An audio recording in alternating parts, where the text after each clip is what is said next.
All right, it is Christian here with Southern Roofing on the Spencer roof. We are in Mississippi. We have got a 3-tab roof. It is very brittle. We're missing about over 30, or about 40% of our granules here. So first thing we're gonna do before we try to repair this wind damaged shingle here is just unseal everything that we'll need to manipulate to get to our 2 nail lines. We'll find a nail line here and another one up here. You can see rust on this nail, so that definitely means that water has been possibly getting in the house and causing a leak here. So we're gonna go ahead and start removing our nails. We're gonna be careful not to lift the shingles too high while we're doing this. And even though the shingle is damaged and getting replaced, by being very careful with it, we are also being careful with the shingles around it. We don't want to cause any more damage than we already have. Forgot to unseal those. Just unseal those really quick. Okay. This tool, the Wonder Bar, is designed specifically for doing this. It's very sharp to get into, to get underneath the shingles here, so we don't damage the edge of them.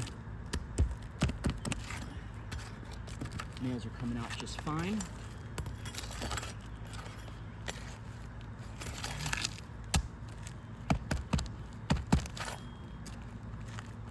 So we start by loosening the nail under the shingle, and then we go on the top to remove it. That way we don't have a blow through. The nail doesn't rip the head through the shingle and cause more damage, like I mentioned earlier, even to the shingle we're replacing here. And you can see granules just raining down. These shingles are incredibly brittle. They don't want to be manipulated. They've lost all of their pliability, which is something's ability to bend without breaking. Just lightly touching and lightly walking on this roof and soft paws are still creating an enormous amount of granule rainage here, if you will. So we're gonna go ahead and pull the shingle out and take a look at what we're looking at here.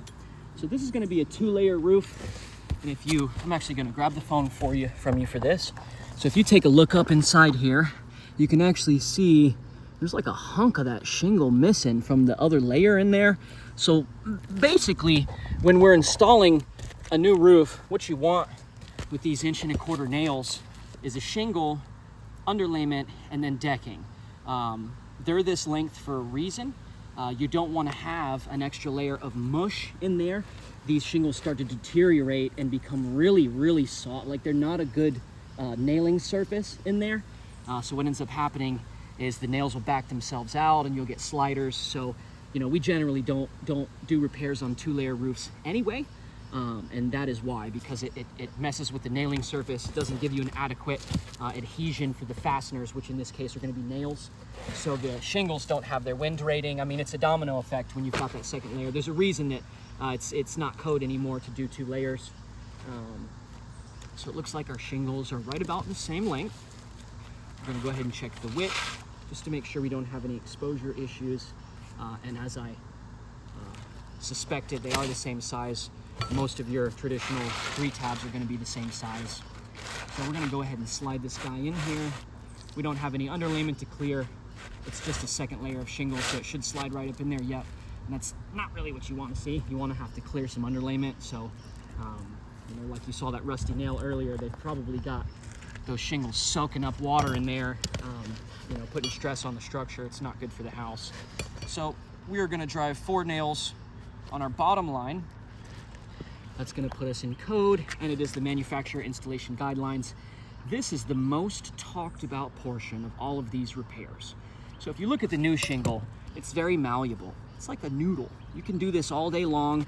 You can brush it. You're not going to see one single granule fly off of this thing. And that's what you want to see in repairability. When we start talking about angle of lift and lift shingle angles, the roof's clearly not repairable, right? I mean, you can see that on site, but when you're talking about angle of lift, the roof's not repairable. Per manufacturer installation guidelines, those are the people who designed and created the shingle, I must lift the shingle high enough to drive my nail flush. So you can see I've got a nail line, right? So it's up here. The nail line's up here. I can't pretend like, even with the nail on the very top of the hammer, that I can come in here and get a fastener driven straight, not at an angle. That's not proper technique, right? So I've got to drive the fastener straight, but I can't turn the hammer to get in there. So you have to lift the shingle high enough to drive the nail flush.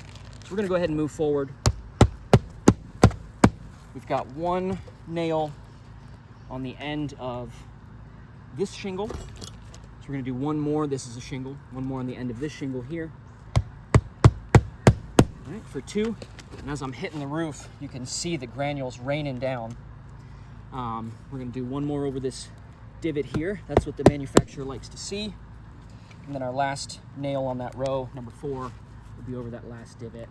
And you can see the granules on video raining down on the roof as I'm hitting it. I mean, we were at 30–40% before we got started.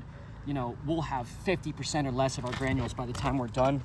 We're clearly being careful, and the surrounding roof is still being damaged. All right, so we're gonna go ahead and move on to our next nail line.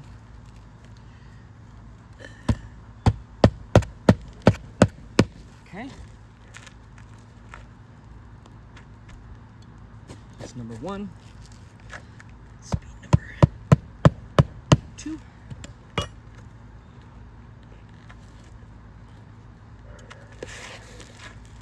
This will be number 3.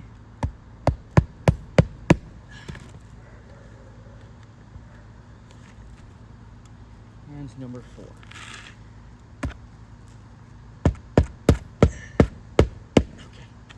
So all of our nails are driven above the nail lines and the shingles installed in the roof. So straight away, whether it's applicable or not, elephant in the room, the shingle just doesn't match. You know, we do our best to match these things.